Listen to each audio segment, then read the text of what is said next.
এই সূর্যটি ডুবে যাওয়ার মতন দীর্ঘ 11টি মাস পরে আসা মাহে রমজান, সেও এখন বিদায় লগ্নে, সেও এখন শেষ লগ্নে।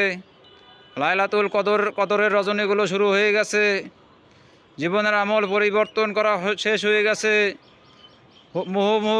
মুহুর্মুহু ধারায় কবরবাসীদের আযাবগুলোকে বন্ধ হওয়া থেকে আবার চালু হওয়ার উপক্রম শুরু হয়ে যাচ্ছে।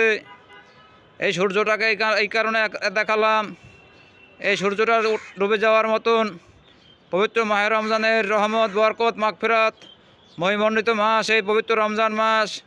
এই পবিত্র রমজান মাসের শেষ লগ্নে আমরা কি পেরেছি মিথ্যে কথা থেকে বিরত থাকতে? আমরা কি পেরেছি ঘুষ দুর্নীতি থেকে বিরত থাকতে? আমরা কি পেরেছি আমাদের দেশটাকে মায়ের মতো ভালোবাসতে? পারিনি। বরঞ্চ কিছু জানোয়ারের বাচ্চা জানোয়ার এগুলো এই রমজান মাসে আমার মাদেরকে, আমার বোনদেরকে, আমার মেয়েদেরকে নির্বিচারে ধর্ষণ করেছে। যেন মনে হলো আমরা এখন সেই পাকিস্তানে বসবাস করি। এটা কোনো বাংলাদেশ নয়, এটা সেই 47-এর পর থেকে 1970 পর্যন্ত সেই পূর্ব পাকিস্তানে আমরা বসবাস করি। এজন্যই কি এই দেশের তরুণ যুবক ছেলেরা রক্ত দিয়েছিল সেই 5ই আগস্টের আন্দোলনে। এজন্যই কি 1990 সালে নূর হোসেন গুলিস্তানে বসে 0 পয়েন্টে জীবন দিয়েছিল। এজন্যই কি 71-এ অসংখ্য দেশের তরুণ যুবক আবাল বৃদ্ধরা শহীদ হয়েছিল এবং অনেক লোক যুদ্ধে অংশগ্রহণ করেছিল। এজন্যই কি 1971 সালে আমার মা বোনেরা বিহঙ্গনা হয়েছিল এই আজকের এই ধর্ষণের দৃশ্য দেখার জন্য। এই রমজান মাসে এই কাজ যাদের দ্বারা সংগঠিত হয়েছে, হোক সে যে লেভেলেরই হোক, যে গ্রুপেরই হোক, এই ব্যাপারে কোনো গ্রুপও দেখবো না,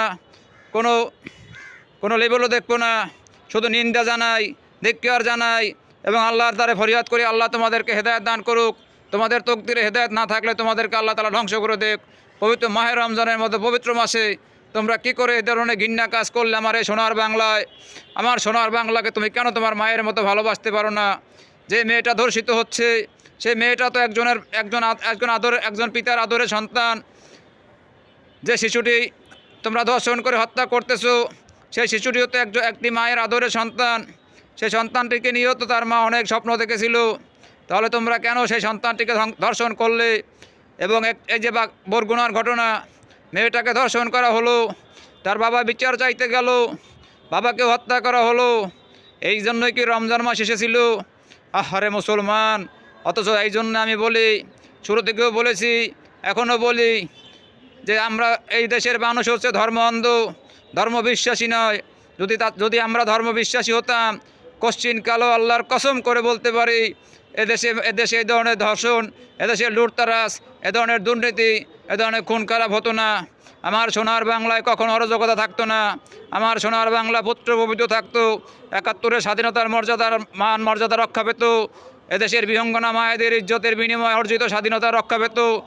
এই মার্চ মাসের কথাগুলো এই কারণে বললাম।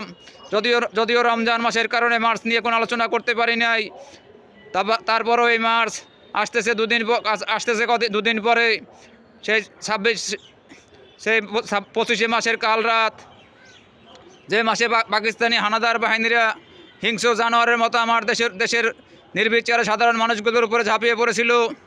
আর আজকে 2025 সালে এসে যেভাবে ধর্ষিত হচ্ছে আমার মা, আমার বোন, আমার মেয়ে, মনে হচ্ছে যেন আমি সেই পূর্ব পাকিস্তানে বসবাস করতেছি। মনে হচ্ছে যেন আমার বলার ভাষা আমি হারিয়ে ফেলতেছি। আরে যুবক ছাত্ররা, আরে আমার ছেলেরা, তোরা কি এই কারণে তোরা শহীদ হলি? এই কারণে কি তোদের মৃত্যুবরণ হলো? এই কারণে কি তোরা একটা সরকারকে পরিবর্তন ঘটিয়ে তোরা এই দেশে অরাজকতা সৃষ্টি করে দিলি? যদি এটাই তোদের উদ্দেশ্য থাকে, তো তোদের উদ্দেশ্য তোদের কাছে কামিয়াবি। আর যদি তোদের উদ্দেশ্য সেই 71-এর মুক্তিযোদ্ধাদের মতো থাকে, তো তোদের উদ্দেশ্য পৃথিবীতে যে কেউ নুন ঢেলে, যে কেউ তেলের ভিতরে গরম পানি ঢেলে নষ্ট করতেছে, তোরা সেই ব্যাপারে সোচ্চার থাক। না হলে কিন্তু তোদের উদ্দেশ্য কখনো সফল হবে না, বরঞ্চ তোদেরকে একদিন জাতি ধিক্কার জানাবে। কারণ এদেশে ধর্ষিত হচ্ছে আমার মা, এদেশে ধর্ষিত হচ্ছে আমার বোন, এদেশে ধর্ষিত হচ্ছে আমার মেয়ে, এদেশে লাঞ্ছিত হচ্ছে আমার বোন, এদেশে লাঞ্ছিত হচ্ছে আমার মেয়ে। প্রতিদিন পত্রিকা দেখি, প্রতিদিন মিডিয়ার মাধ্যমে আমরা জানতে পারি বিভিন্ন অঞ্চলে ধর্ষিত হচ্ছে। এই ধর্ষণের খবরগুলো কি প্রতিদিনই আসে? কেন আসবে ধর্ষণের খবর? দেশে কি আইন শৃঙ্খলা বলতে কিছুই নেই? থাকবে বা কী করে? আইন শৃঙ্খলার মাজা তো সেই 5ই আগস্টের দিন ভেঙেই দেওয়া হয়েছে। পুলিশ এখন ডিউটি করে, আসার পথে রাস্তায় দেখি পুলিশ দাঁড়িয়ে আছে। আসলে ওরা পুলিশ না আনসার। মাঝে মাঝে তাকিয়ে তাকিয়ে ভাবি যে কোথায় সেই পুলিশের যুবনিত্য। যেভাবে আমার ভিতরে একদিন যুবনিত্য ছিল, যে কোনো ব্যাপারে লাভ দিতাম।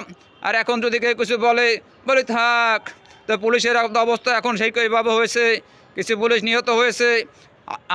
আমরা সমস্ত হত্যার বিচার চাই। এর জন্য পুলিশ ভাইদেরকে বলি, তোমরা যারা ডিউটি করতেছো, বিশেষ করে যারা আমার দেশের রক্ষার দায়িত্বে আছো, তারা আবার সেই আগের মতো ডিউটি করো।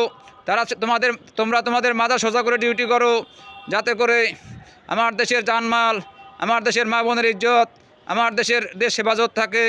আমার দেশে শান্তি চাই, আমার দেশে শান্তি চাই।